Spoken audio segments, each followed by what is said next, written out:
Miss Bennett, you're hired. You'll serve as Director of Community Lending, with a starting salary of $120,000. Meredith Caldwell pushed the contract across the polished wooden desk. Zora Bennett could not move. She was a black woman from East Akron, dressed in borrowed clothes, being offered a position she had never applied for. Her hands, still cracked from the floor cleaner she had used the night before, remained frozen in her lap. They were seated on the 41st floor of a Manhattan tower, surrounded by white marble, glass walls, and white faces in tailored suits. "Ma'am, I think there's been a mistake," Zora said. "I never sent a resume.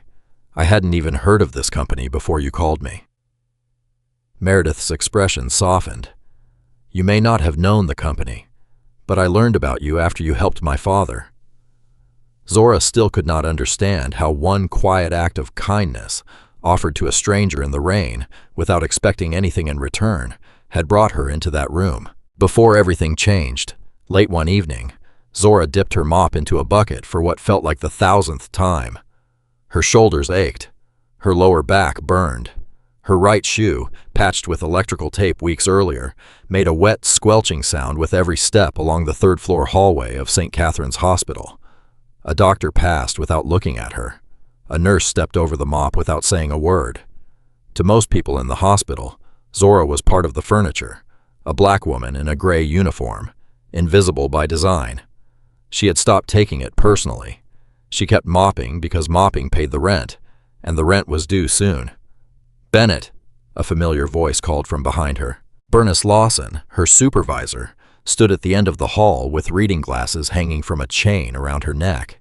She was a black woman in her mid-50s who had cleaned those floors for decades and could read a person's heart in a single glance. "Baby, you've been here since the beginning of your shift," Bernice said. "You've worked a punishing double shift. Go home." Zora rested both hands on the mop handle. "I picked up Patrice's shift. Her boy has a fever again. Patrice's boy seems to be sick all the time. Girl, people are taking advantage of you." Zora gave her a tired smile. $11.40 an hour, Mrs. Lawson. A double shift means I can make the rent. I can't afford pride." Bernice moved closer and lowered her voice. "Zora, listen to me. You don't belong behind this mop forever. You've got a sharp mind, and you've got a heart that actually sees people. One day, somebody is going to see you in return. You hear me?" Zora laughed softly and glanced at the tape around her shoe. "Mrs. Lawson, the only thing my sharp mind is doing tonight is figuring out how to make $14 last until my next paycheck." Bernice did not laugh. She simply studied Zora for another moment, shook her head, and walked away. By the time Zora finally clocked out, the last bus had stopped running. That meant a long walk home in the freezing rain, in shoes held together by tape. She walked past boarded-up storefronts, past the liquor store with the broken neon sign, past Mabel's Diner on Maple Street, where warm yellow light spilled onto the wet sidewalk, and the smell of coffee leaked through the door cracks. Her stomach growled. She had eaten nothing but a small granola bar earlier in the day. $14.20 was all she had left until payday. A cup of coffee cost $2.50. She could afford that. After a punishing double shift, she told herself she deserved at least something warm. Zora pushed open the diner door, and the bell above it jingled. Mabel looked up from behind the counter. She was a heavy-set white woman in her 60s who knew Zora by face, by name, and by struggle. "The usual, sweetheart?" Mabel asked. "Just coffee tonight, Miss Mabel." That was when Zora noticed the old white man sitting alone in a corner booth. He looked to be around 70. An old army field jacket hung from his thin shoulders, soaked through by the rain. His white hair was damp, and his hands trembled as he counted the coins scattered across the laminated table. 83 cents. An empty coffee cup sat beside them. A small bowl of crackers from the free basket rested near his elbow, and an aging military duffel bag sat at his feet. It was the kind of bag that had not been issued in decades. Mabel spoke gently, but Zora heard every word. "Sir, you've been here for hours. I'm sorry, but I have to ask you to leave." The man nodded. I understand, ma'am. I'm sorry to be a bother.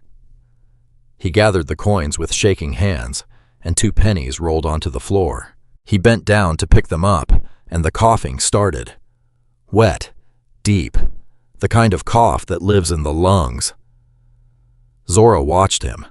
She thought of her father, who had served, who had died of pneumonia in a Veterans Affairs hospital years earlier, who had once told her, "Baby, the worst thing in this world is to fight for a country that forgets you." Zora thought about the $14.20 in her wallet, Janelle's inhaler, and the rent. Then she walked to the counter, pulled out every dollar she had, and placed it on the formica. "Miss Mabel, please bring him hot coffee, chicken soup, and toast." Mabel looked down at the money. "Honey, the total is $18.40. You're $4 short." "I'll owe you," Zora said. "I'll bring the rest on payday." Mabel stared at her for a long moment, then nodded and picked up the bills as though they weighed more than paper. The old man looked around in confusion, trying to understand who had paid for him. Mabel tilted her head toward Zora, who pretended to be studying the menu on the wall. The man slowly rose from the booth and walked over. "Ma'am, I can't accept this. I have nothing to give you in return." Zora faced him. "You already gave something. You served this country. That's enough for me." She motioned toward the booth. "Sit down and eat while it's hot." He hesitated. Pride flickered across his weathered face, the kind of pride that had probably carried him through things Zora could not imagine. Then his shoulders lowered, and he nodded. He returned to the booth and ate slowly, like a man who had forgotten the taste of hot food. Zora stood at the counter and sipped a glass of water. She watched him from the corner of her eye. She did not ask his name or his story. She simply made sure he finished every spoonful of soup. When he was done, he stood up, gathered his duffel bag, and walked toward the door. He nodded at her once, a soldier's nod, full of dignity, and stepped out into the rain. Zora watched him through the fogged window. He didn't walk away. He stood under the awning, coughing into his sleeve. Then he pulled a key from his pocket, a rusted truck key, and looked across the street. An old Ford pickup, rust on the wheel wells, cardboard taped over a broken passenger window. Through the windshield, she could see a folded blanket on the driver's seat. He lived in that truck. Zora stared. The rain was hammering down. The temperature had dropped to 38 degrees, and he was about to sleep in a metal box with a broken window. Zora considered it only for a moment. Then she pushed open the door and ran into the rain. Sir, wait." He turned in surprise. "You can't sleep in that truck tonight. You'll get pneumonia. You could die out here." "Ma'am, I appreciate your concern, but I'm used to it." Zora stepped closer. "My apartment isn't far from here. You can sleep on the couch, stay for one night, and when morning comes, you can go wherever you need to go." He stared at her as though she had grown a second head. "You don't even know my name. I don't need to know your name. I only need to know that you're not going to die tonight." He opened his mouth, closed it, then tried again. "Why?" Zora wiped the rain from her face. "Because somebody's son or daughter may be hoping you make it through this night, and I can't be the person who walks past." He gave no answer, but he followed her. They crossed East Akron together through the freezing rain. He stayed a few steps behind, careful not to crowd her, and coughed almost the entire way. Zora did not turn around, but whenever the coughing grew worse, she slowed her pace. At last they reached her building, a faded brick walk-up with a broken intercom. She unlocked the front door and led him up the narrow stairs. Her right shoe made a sad, wet sound on every step. Zora opened the apartment door. The place was small, with one bedroom and a pull-out couch in the living room. Her teenage sister, Janelle, was already asleep, breathing with the soft wheeze of the asthma she had carried since early childhood. The refrigerator was covered with overdue notices for the rent, electricity, and pharmacy. One bill showed that Janelle's inhaler would cost $84 to refill, an amount Zora could not possibly pay at that moment. A single work shoe sat on the kitchen table, waiting to be repaired. The old man saw everything. His jaw tightened. "Ma'am," he said softly, I can't stay here. You don't have enough for yourself." Zora was already pulling a folded blanket from the closet. "Mister, I have a couch, a roof, and a heater that works. Tonight, that makes me the rich person in this room. Sit down." She prepared the couch, brought him a glass of water, and gave him the last couple of cough drops from her purse.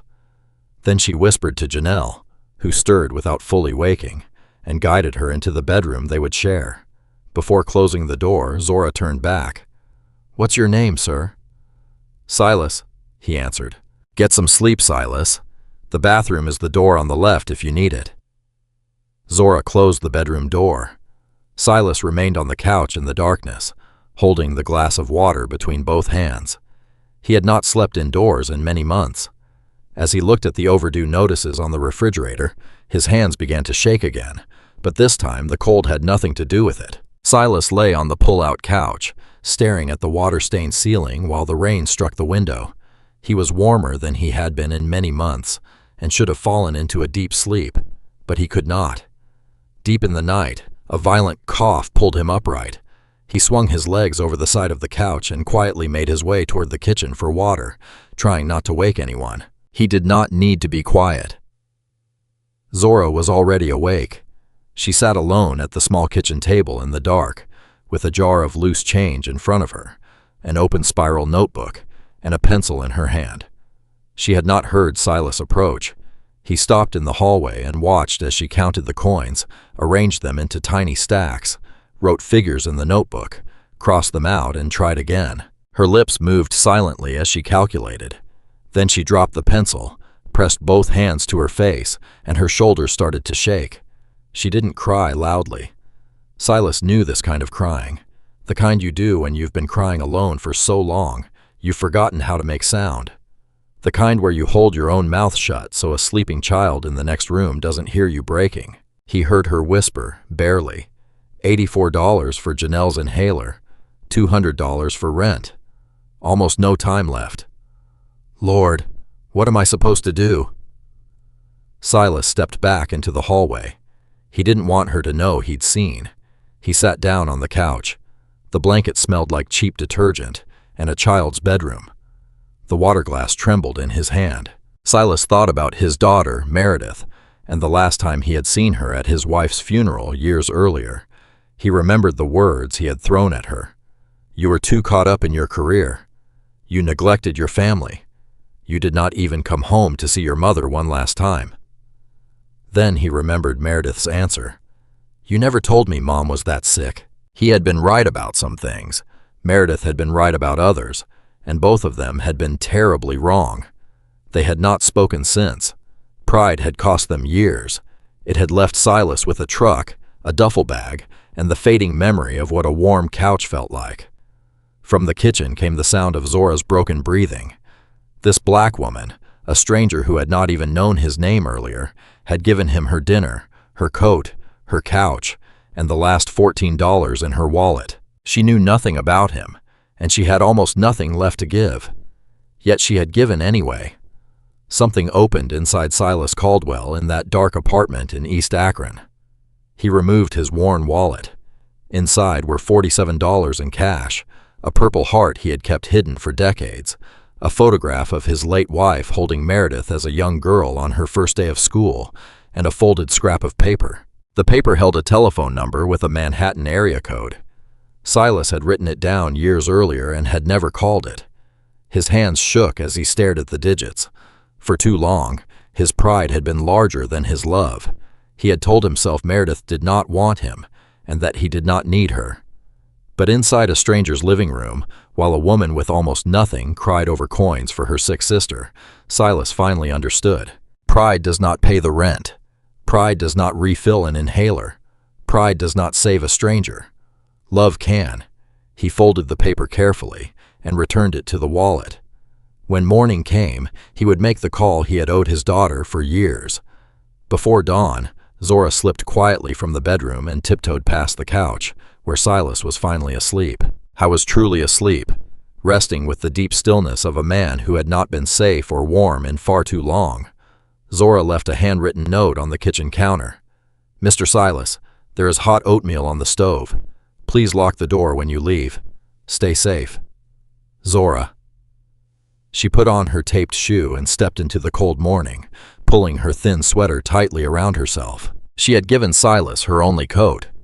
After walking several blocks toward the bus stop, she suddenly stopped. An image from the kitchen table returned to her mind. A worn leather wallet had been sitting beside the salt shaker.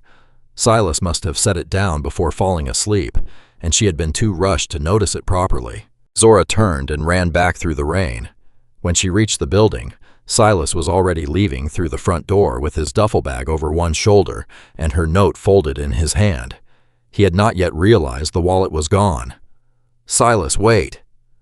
She hurried after him and caught up farther down the street, breathless and soaked. Zora held out the wallet. She did not know it contained $47, a purple heart, a photograph of a young girl named Meredith, and a folded Manhattan telephone number. "You left this on my kitchen table." Silas stared at the wallet, then at Zora's face, and then back at the wallet. His chest rose and fell beneath the wet jacket. "Did you open it?" he asked. "It wasn't mine to open. It's yours." Silas took the wallet slowly, as if it weighed much more than leather and paper. He opened it and checked the contents himself. The $47 remained untouched. The purple heart was untouched. Meredith's photograph was still there, and the folded telephone number had never been opened. Silas looked up at Zora, at the tape around her shoe, and at the rain running from her uniform. She would be late for work, and lateness meant losing pay. "Zora," he said quietly, "why didn't you keep the money?" She blinked, genuinely confused by the question. "Why would I keep something that doesn't belong to me?" She gave him a small wave, turned, and ran toward the bus stop. A moment later, she disappeared into the gray Akron morning.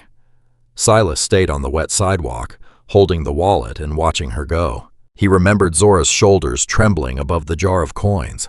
He remembered the overdue notices on the refrigerator. He thought about how a woman with so little had run through the rain to return a wallet she had never opened. His hands shook. The folded telephone number inside suddenly felt impossibly heavy.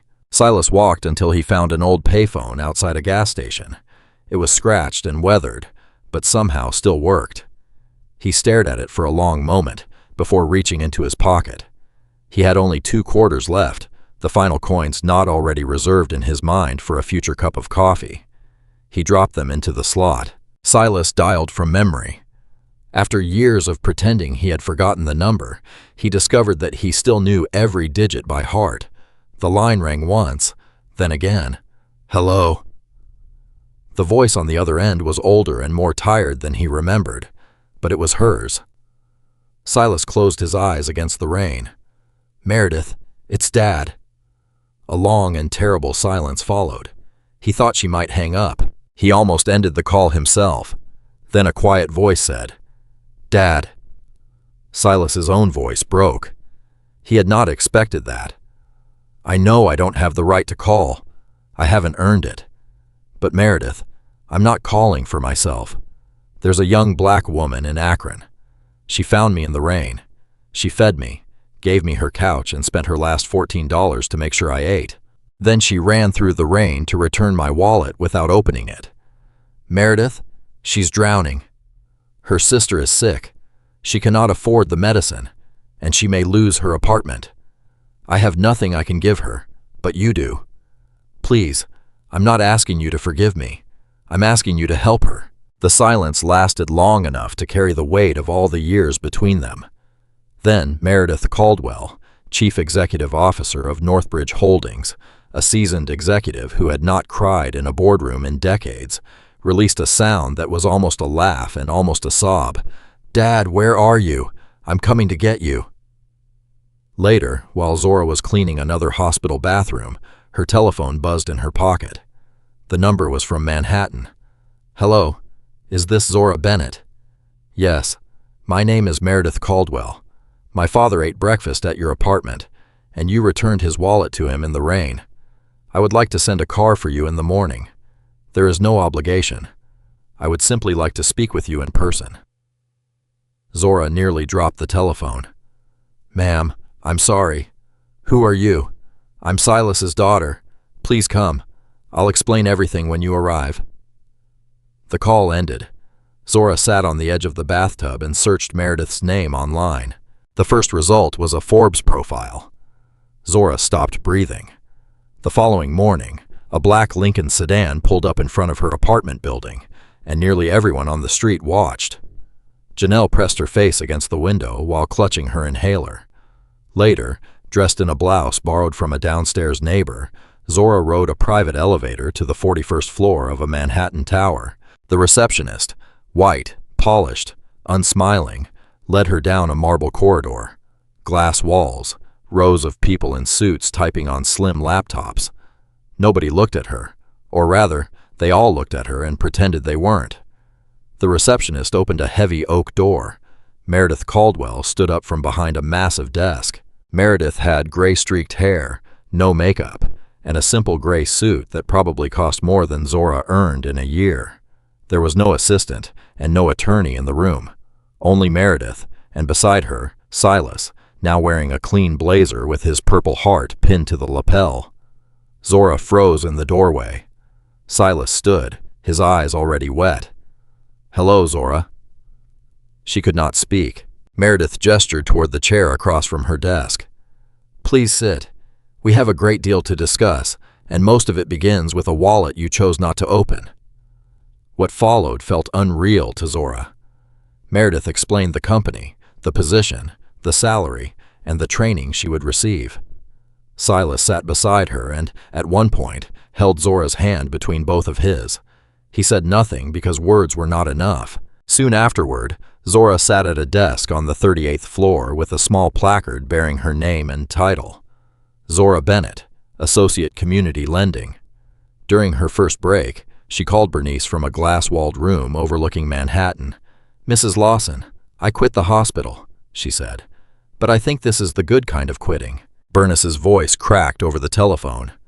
"Baby, I told you somebody was going to see you in return." The days that followed moved like a fever dream. Zora's signing bonus reached her account. Janelle's inhaler was refilled, and the overdue notices disappeared from the refrigerator one by one. Zora bought a pair of plain black work shoes, no tape required, and threw the old pair in the dumpster behind the building. She still struggled to sleep. It felt too good, too fast, like a bill was coming due that she couldn't see yet. Before long, she'd started learning spreadsheets, loan documentation, the basics of underwriting for borrowers without traditional credit histories. Her training mentor was a quiet, older woman named Evelyn, who treated Zora exactly like any other new employee.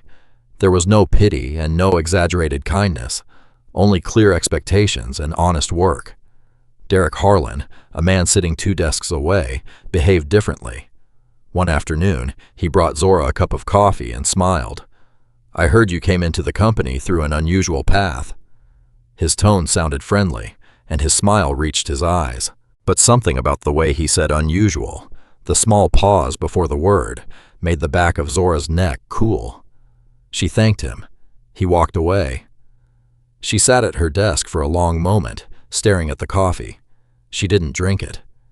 During the days that followed, while Janelle slept peacefully for the first time in a long while, Zora lay awake in her own bed and thought, "Something's coming." She did not know what was coming, but Silas's words from her first days at the company circled through her mind like a warning. "Watch the quiet ones, Zora. Loud people tell you who they are. Quiet people make you learn the hard way." The blow came not long after she started. Zora had barely settled at her desk with a cup of tea when her work telephone announced a new internal message. It was real tea this time, not Derek's coffee. The message came from Graham Voss, Director of Human Resources. The subject line announced a mandatory onboarding review and procedural compliance meeting. Zora's stomach tightened. She had never met Graham. She knew him only from his polished photograph in the corporate directory. The directory described him as a longtime human resources director. Zora had no idea why he wanted to see her or what procedural compliance meant in her case. She would find out very soon. Graham's glass-walled office sat on the 39th floor, directly between Zora's department and Meredith's executive suite. Glass walls, a white orchid on the desk, a framed Yale law diploma on the wall. Even though he was not a lawyer, he stood when she walked in, tall in his late 40s, gray suit, salt and pepper hair cut sharp. He had the kind of smile that practiced itself in mirrors. "Miss Bennett, please sit." She sat. He did not sit immediately. He walked around to the window first, hands clasped behind his back, looking out at Manhattan as if he were a man about to deliver bad news he secretly enjoyed. "I want to start by saying I think your story is remarkable, truly. The compassion you showed Mr. Caldwell was exceptional." He turned. "But unfortunately, the board's compliance committee has raised some concerns about your hiring." Zora's hands went cold. "What kind of concerns?" He sat down, opened a manila folder, and laid it across the desk like a card dealer. Inside sat a single page with her name on it. No resume, no transcripts, no reference letters, no background check. "There is no documentation for your hire, Miss Bennett. No application, no interview record, no background screening. From a compliance standpoint, your employment is, how should I put this, irregular." "Mrs. Caldwell hired me directly," Zora said. "She told me." Graham interrupted her. "Mrs. Caldwell is currently flying to Singapore and will be unreachable for several days." His smile widened by the smallest amount. "While she is away, the board has asked me to follow standard protocol, both for your protection and for the company's." He slid a second document across the desk. The printed form was titled, "Acknowledgement of Suspended Status." Graham tapped it with one finger. "This only confirms that your employment is under review while we verify compliance. It is a formality. I will also need your key card until the process is finished. It may take several days, perhaps longer." Zora stared at the paper. Her name was already typed at the top, and the date had already been entered. It was the current date. Graham had prepared everything before Zora entered the room. She looked up. "Why are you doing this?" His smile flickered, revealing something colder beneath it. "Doing what, Miss Bennett?" "Following the rules. I would think that you, of all people, would understand the importance of fairness." He pushed the form closer and offered her a pen. Zora took the pen and held it above the signature line for a long moment. Then she signed. Soon afterward, she rode the elevator toward the lobby with a small cardboard box in her arms. Inside were a stapler, a notepad, and the placard reading Zora Bennett, Associate Community Lending. Her keycard was gone. The lanyard no longer hung around her neck. The plain black work shoes she had bought only days earlier suddenly felt too clean for her feet. In the elevator mirror, a black woman in a borrowed blouse stared back at her with wet eyes, holding a cardboard box. For one brief and hopeful stretch, Zora had believed she was climbing a ladder. Now she understood that she had been standing on a trap door. The elevator doors opened into the lobby. Derek, the friendly man who had brought her coffee, stood near the security desk talking with a guard. He glanced up and saw Zora carrying the box. Then he looked away too quickly. In that single moment, she understood. He had never been trying to welcome her. He had been watching and reporting. The small pause before he called her path unusual had not been awkwardness. It had been a warning. Graham had not acted alone. She walked out of the lobby into the cold Manhattan afternoon, holding her box. She did not tell Janelle right away. She did not know how. Instead, she sat in her bedroom that night with the door closed, staring at the new bedspread Janelle had picked out at Target only days earlier. The bedspread was light blue with tiny daisies, and as Zora stared at it, the room seemed to close around her. Her telephone buzzed. A message from Silas appeared. "I'm coming to your place. I'll be there soon." Zora did not ask how he knew. Somehow, he simply did. Silas arrived in his clean blazer, without the purple heart this time, looking like an exhausted old man who had finally found somewhere to belong. Janelle hugged him at the door. She had already decided that Silas was now her honorary grandfather. Silas sat across from Zora at the same kitchen table where he had once watched her count coins and cry. "Tell me everything," he said. Zora did. She repeated every word Graham had spoken, described the empty folder, the prepared suspension form, Derek's presence in the lobby, the surrendered key card, and the box she had carried out. When she finished, Silas remained very quiet. He studied his hands before speaking in a voice Zora had never heard from him. "They're playing an old game on you." "What game?" "The one where they make you believe you never deserved the chair you were already sitting in. I believe they've done this to other women before you. I'd bet my pension on it." "Silas, Meredith hired me. Graham can't just—" "He already did," Silas said, and he chose his moment carefully. He waited until Meredith was on a plane. That isn't a man following rules. That's a man hunting. Something shifted inside Zora. It was not despair. It was the beginning of anger, steadied by clarity. "What do I do?" Silas held her gaze for a long moment. His jaw tightened the way Zora imagined it had tightened when he was a young soldier and the world around him was burning. "You don't do anything yet." Silas stood and reached for his coat. "I'm going to make some calls. There are things Meredith and I haven't told each other in years. But there is one thing I know about Graham Voss." He paused at the door. "I've heard that name before. A long time ago. Back when my wife was dying, the door closed behind him." Zora sat at the table alone in the dark, the cardboard box at her feet. Outside, somewhere across the city, an old soldier was walking back into a war he had been avoiding for years. Silas did not go home. He drove to a diner in Queens that stayed open through the night, ordered black coffee, and started making phone calls. The first call was to a man named Rafael Ortiz, who had worked as a security consultant for Northbridge Holdings until his retirement years earlier. Rafael had also served multiple tours in the same unit as Silas decades earlier. Some debts never expire. When Rafael answered, his surprise was immediate. "Silas Caldwell, I haven't heard your voice since the funeral." "Rafael, I need a favor, and I need it handled quietly." Before the night ended, Silas had a list of names.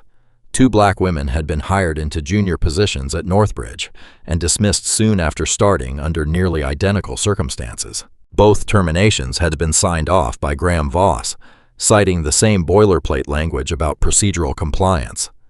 One of the women, Simone Ellis, lived in the Bronx. The other, Rochelle Grant, had moved back to Atlanta after her firing and now worked as a paralegal at a small firm there. Silas called both women soon afterward. Silas did not introduce himself as a homeless veteran who had recently been sleeping in a truck. He introduced himself as the father of Northbridge's chief executive officer. Both women began crying almost as soon as they heard why he was calling.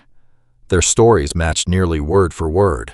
An empty personnel folder, a prepared form with the date already entered, a courteous smile, a demand for the keycard, a cardboard box carried down in the elevator.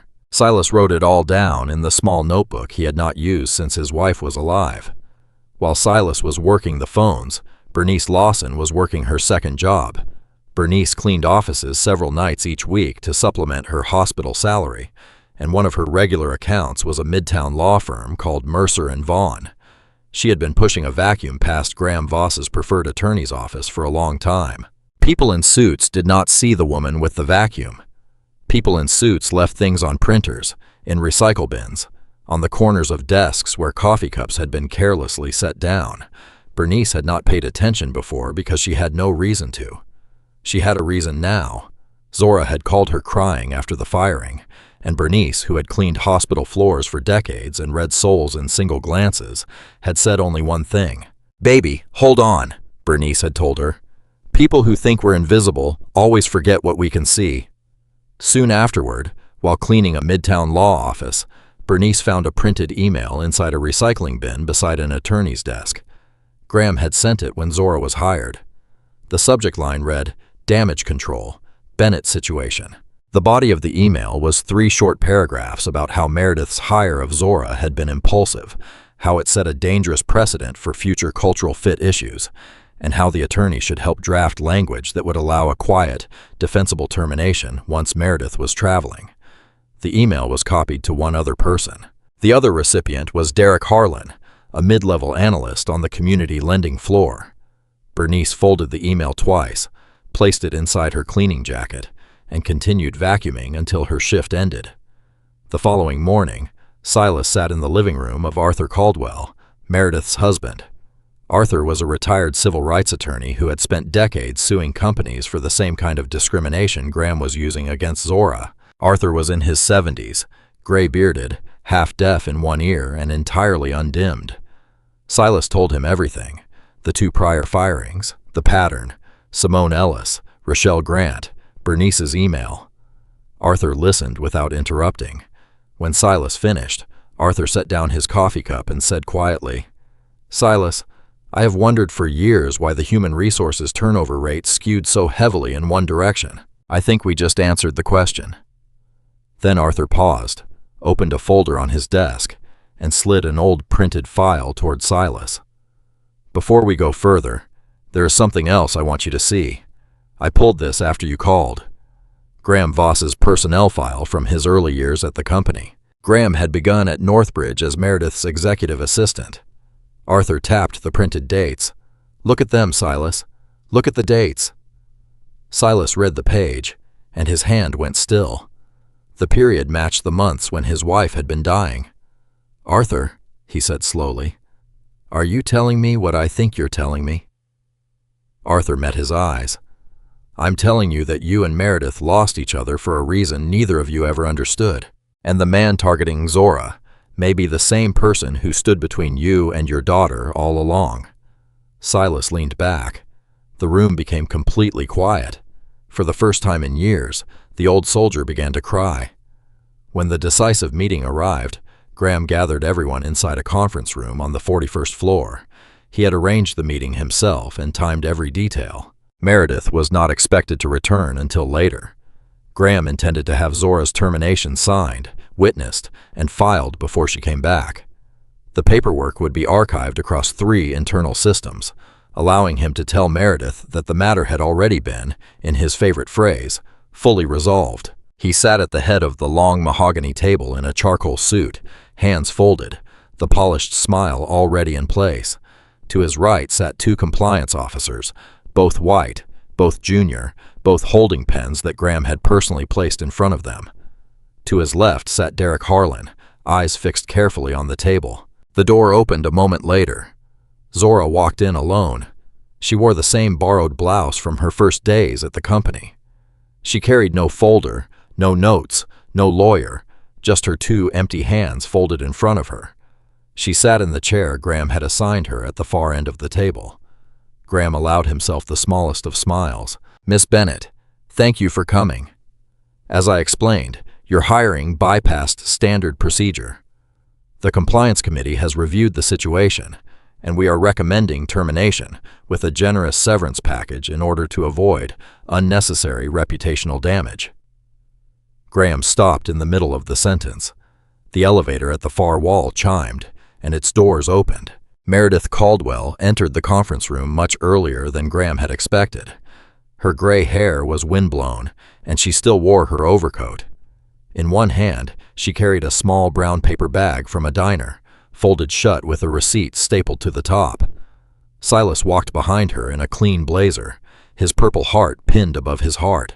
Arthur Caldwell followed with a leather portfolio tucked under one arm. The room became perfectly still. Graham's smile failed for a full second before he managed to rebuild it. "Mrs. Caldwell, we weren't expecting you." Meredith did not slow down. "I changed my flight and landed before dawn," she said calmly. She walked the length of the table without looking at Graham and stopped beside Zora's chair.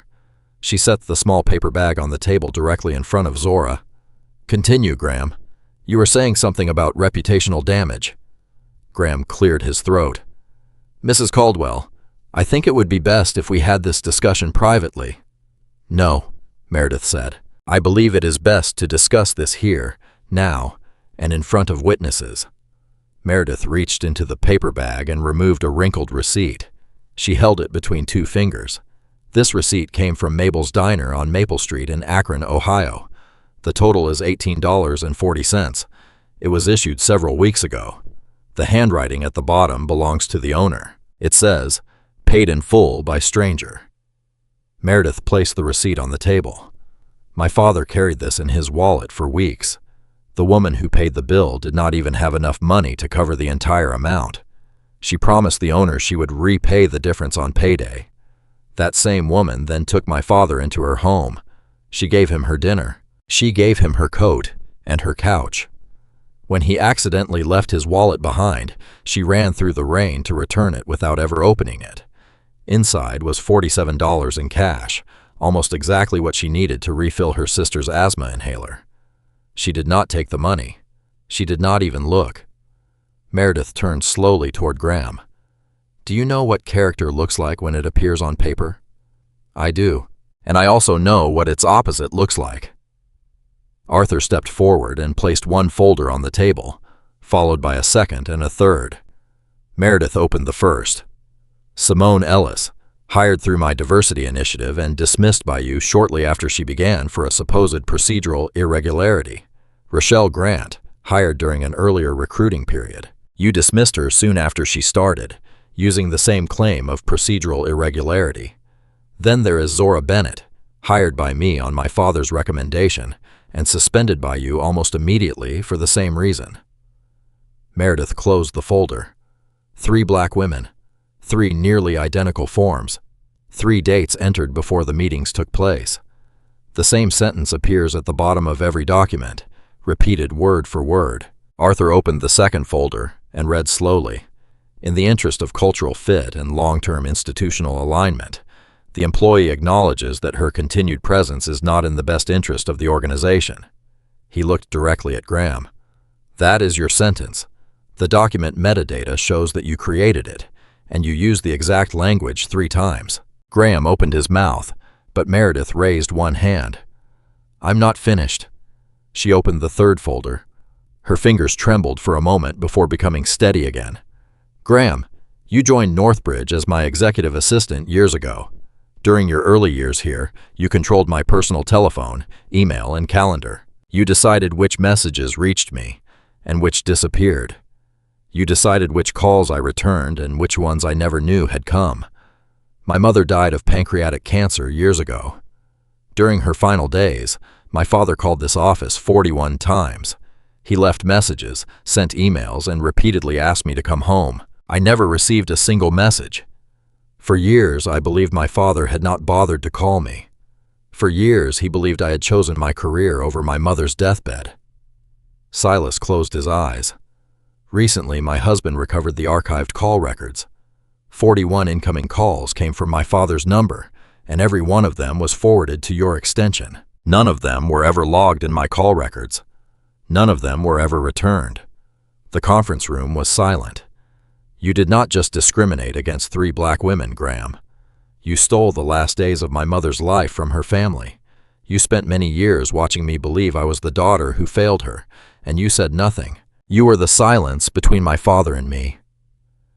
Meredith set the folder down. Your employment is terminated immediately. Your access has already been revoked, and security is waiting outside. Arthur has submitted a referral to the New York State Bar Association concerning the falsified compliance documents.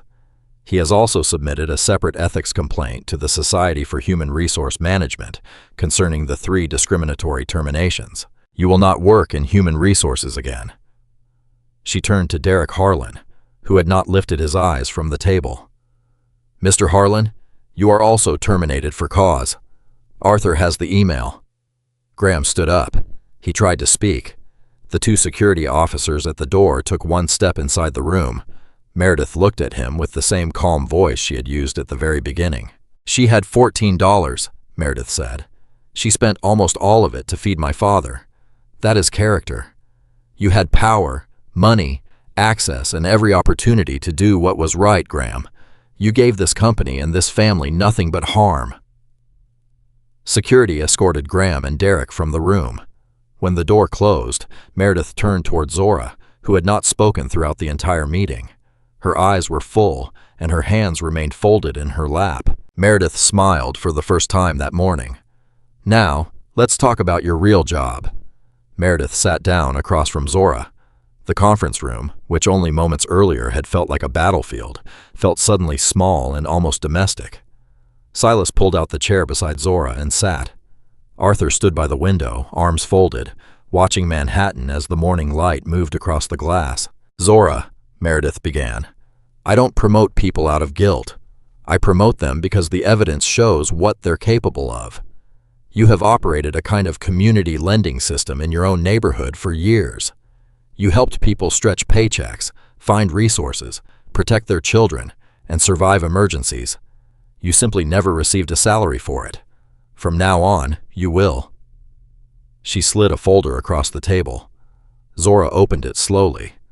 The contract named her director of the Northbridge First Hand Initiative, a new micro-lending division for borrowers without traditional credit histories. She would receive a budget and choose a team of 9 people during the launch. The starting salary made Zora's hand tremble against the page. "Northbridge First Hand was your father's idea," Meredith said softly to Silas. "He told me about it after you returned his wallet. He said the woman who walked through freezing rain to take a stranger home was exactly the kind of person who should help decide who deserves a fair loan in this country." Silas looked at Zora. He did not say anything. He did not need to. Zora's phone buzzed in her pocket. She pulled it out with a hand that still would not stop shaking. A photo from Janelle, a small bright examination room in Akron, a specialist's office. Janelle was sitting on the edge of the exam table, smiling shyly, holding a brand new spirometer in her lap. A kind-looking pediatric pulmonologist stood beside Janelle with one hand resting gently on her shoulder. A message appeared beneath the photograph. "Sister, Dr. Reynolds says my lungs are going to be okay. He says that with the right medicine, I may not always need an inhaler. I'm going to be okay, sis. For real this time." Then a second message appeared. "I'm okay. For the first time in my whole life, I'm actually okay." Zora pressed the phone to her chest. She closed her eyes. She did not let herself cry in front of Meredith, but Meredith, who had raised one daughter and buried one mother, knew enough to look politely toward the window for a moment. Much later, on a cold morning, Zora walked into Mabel's diner on Maple Street wearing a tailored navy coat. The bell above the door jingled. Mabel looked up from behind the counter and smiled the kind of smile that needed no words. Zora ordered coffee and toast and paid the full bill. Then she placed a folded $20 bill on the formica. "Miss Mabel, the next person who comes through that door cold and hungry, whoever they are, please use this for them." Outside, rain had begun to fall again. The bell rang once more. Somewhere else, a man in a parking lot held a door for a stranger pushing a stroller. At a grocery checkout, a woman quietly paid for the elderly customer behind her and left before he could turn around. On a city bus, a teenage boy stood and offered his seat to an exhausted construction worker. Neither of them said a word. On a Cleveland sidewalk, a young black girl removed her own scarf and placed it in the hands of a homeless man before walking away without looking back. None of these moments were filmed. Most of the people involved were never thanked. Yet kindness has a way of traveling beyond the moment in which it is given. Somebody is changed by it, and sometimes that person carries it forward. Real kindness is rarely loud or showy. It does not need an audience, and it carries no hidden bargain. It is the choice to give what you can, even when you feel empty, without demanding praise, recognition, or repayment. Zora did not help Silas because she knew his daughter was powerful. She helped him when he looked like a forgotten stranger with nothing to offer her. That is what made her choice meaningful. Her generosity did not erase her own hardship, but it reminded Silas that love was still possible.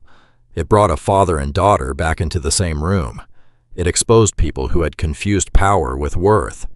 It gave other women a chance to tell the truth. And eventually, it allowed Zora to build opportunities for people who had spent their lives being overlooked. Kindness does not mean ignoring danger or giving more than is safe. It means refusing to let hardship make us blind to another person's humanity. Sometimes kindness is a meal. Sometimes it is returning a wallet, making a telephone call, preserving an email, listening to someone who has been dismissed, or standing beside a person when a powerful room wants them to disappear. These choices may look small, but small choices can become the first link in a chain that changes several lives. The story also reminds us that good intentions must be joined with responsibility. Meredith's gratitude opened a door for Zora, But gratitude alone could not protect her from discrimination, hidden behind polished language and corporate procedure. The truth came out because Silas asked questions, Bernice paid attention, Simone and Rochelle found the courage to speak, Arthur examined the records, and Meredith accepted the painful facts about her own company. Change required more than sympathy. It required people to act. Graham and Derek made choices as well, and those choices had consequences. Accountability was not cruelty. It was the necessary recognition that using power to diminish others causes real harm. Forgiveness may become possible with honesty, remorse, and repair. But forgiveness should never be used to erase responsibility or silence the people who were hurt. Silas lost years with his daughter because pride and manipulation kept both of them from reaching across the distance. His call did not restore everything at once, but it began with humility. He admitted that he had been wrong. He asked for help, not for himself, but for someone who had shown him mercy. That first honest step opened the way toward reconciliation. Zora's life did not change because kindness was a trick for earning a reward. It changed because character eventually became visible to people willing to recognize it. The reward was never guaranteed, and that is why her goodness mattered. She acted when no one was watching, and when she believed nothing would come back to her. So be generous when you can, careful when you must, and honest in every choice. Notice the people others overlook. Speak when silence protects unfairness. Return what is not yours. Keep your promises. Give second chances without abandoning good judgment. Remember that a person's clothing, job, neighborhood, or bank account cannot tell you the value of their heart. You may never know where one quiet act will lead. The person you help may simply make it safely through the night, and that alone is enough. Or that person may carry your kindness into another home, another office, another life. Either way, choose to be the kind of person who does what is right, even when no applause is coming, because quiet, honest kindness is never truly wasted.